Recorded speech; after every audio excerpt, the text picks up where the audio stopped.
नमस्कार. मी विलास गुंजाळ, भारतीय जैन संघटना प्राथमिक विद्यालय या शाळेत शिक्षक म्हणून सेवेत आहे. अभिवाचनासाठी मी निवडलेला उतारा शिवाजी सावंत लिखित छावा या कादंबरीतील आहे. चुप, बिलकुल बेवकूफ हो तुम बक्षी.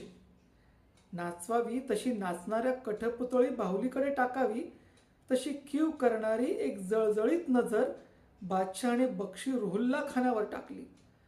राजावर रोखली नजर जराही न चाळवता तो म्हणाला, जरा गौर से देखो एक दफा उसकी आंखें.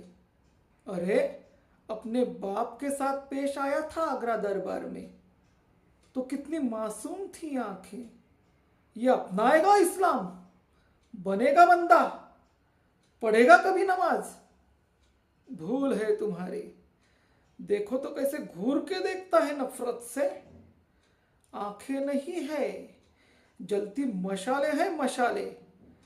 इसको बंदा बनाना, अस्तनी में अंगार रखना है. दखने, निकाल दो ये बेमूरवत आंखें. जलती सलाख घुमाओ इसकी आंखों में. दे दो इस मगरूर काफर को नई नजर. रुहुल्लाकडे ढुंकून सुद्धा न बघता दखनी इखलासला शहेनशाहचा क्षणात आखरी हुकमही सुटला. हयातभर हिंदुस्थानात वनवन भटकलेले मोगली शाही बुढे पण अंगभर थरारले. लाकडी खोड्यातले मावळी तरुण पण ते ऐकताच आपले उभे शरीर भुईवर फेकून देत डोळ्यांतच एकवटले. तोफेचे भांडे फुटावे तशी राजांची भोसलाई जबान तडतडली. अरे, तुला दिसतात खुपतात तसे दोनच नाहीत आमचे डोळे. आमचे शेकडो हजारो मावळे आमचे डोळेच झालेत. हिंदुस्थानचा शहेनशाह असलास तरी काढू शकतोस ते सांडशी वापरून. काढ. पळाचाही वक्त न गमावता आमचे हे डोळे पहिल्यानेच काढून टाक. तुझी शक्ल सुद्धा बघायची इच्छा नाही आम्हास. गेलीच तर आमची एकल्याची नजर जाईल, पण मिळालीच तर मिळेल त्यानंच नवी नजर आमच्या घरट्या घरट्यातील जान कुर्बान मावळ्यांना. त्या बकवासीकडे लक्षही द्यायची गरज न वाटलेला औरंगजेब क्षणभरच कैदी कुलेशांच्या बाजूने 2 कदम सरकला. त्यांनाही निरखले त्याने खालवर. एवढ्या घालमेलीतही निसटती चुटपूट त्याला चाटून गेलीच. इसी तख्ता कुल्हा में जखडबंद होता बागी शहजादा अकबर तो क्या खैर होती अल्लाह की. कुलंगी कुत्र्यागत मागून चालणाऱ्या इखलासला कुलेशांकडे बघतच त्यांच्या बाबतही तसाच निवाड्याचा हुक्म त्याने क्षणात दिला. कर दो हर सजा का अमल पहले इस बम्मन शायर पर. सुनेंगे हम कैसे देखती है काफर सिवा की खुद को शेर दिल मानने वाली औलाद अपने शायर की तिलमिलाहट. जी हुजूर. दोन्ही कैद्यांच्या सजा ऐकून हबकलेले मुकर्रब इखलास एकदमच कमरेत लवत म्हणाले. सफेद कोरीव दाढी फिरलेली गर्दन बादशाने झटकली.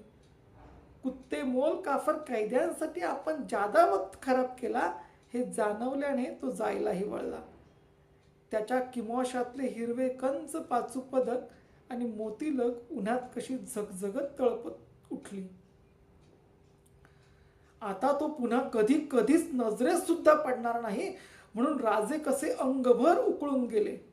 तडफडाट झालेल्या राजांच्या तोंडून बळीच्या बोकडाचीही झाली नसेल अशी राजा असूनही झालेल्या आपल्या विटंबनेचा बदला घेणारी, त्याच्यात सरंजामासमोर त्याला ठोकरून लावणारी एक सणसणीत शिवीच तोंडातून सुटली.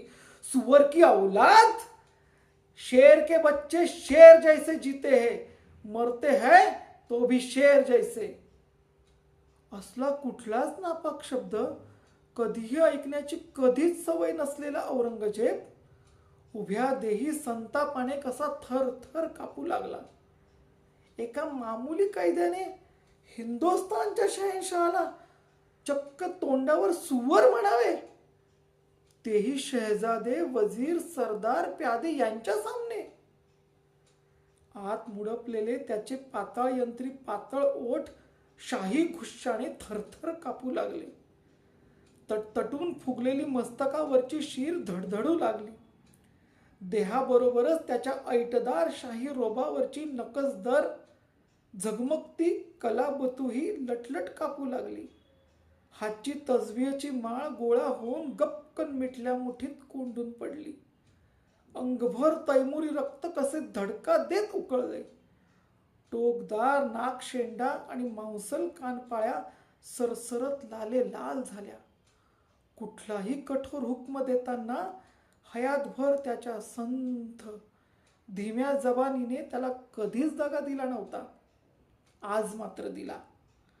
ऐकताना त्याचा वजीर असद खानही लटलट कापावाच असा आजवर कुणालाच न दिलेला हुक्म देत तो कडाडला. इखल्लास दखनी, आंखें निकालने से पहले ये बेगुमान मगरूर जबान कटा दो जड़ से, फेंक दो कुत्तों के सामने. बेवकूफ औरंग, मरत नाहीच जबान काटून कुणाचेही बोल कधीच. आपल्या सुकल्या राजओठांवरून जीभ फिरवत अगदी शांत निर्धारी बोल राजांच्या तोंडून सुटले. कुणाचीही दखल न घेता औरंग तरातर चालत हत्तीवरच्या हौद्यात जाऊनही बसला. बुद्रुक वढूच्या माथ्यावरचा मध्यान्नीचा सूर्य जळत्या किरणांनी ठिपकू लागला. वढूची काळी शार भुई त्याने तावून सुलाखून निघाली. धन्यवाद.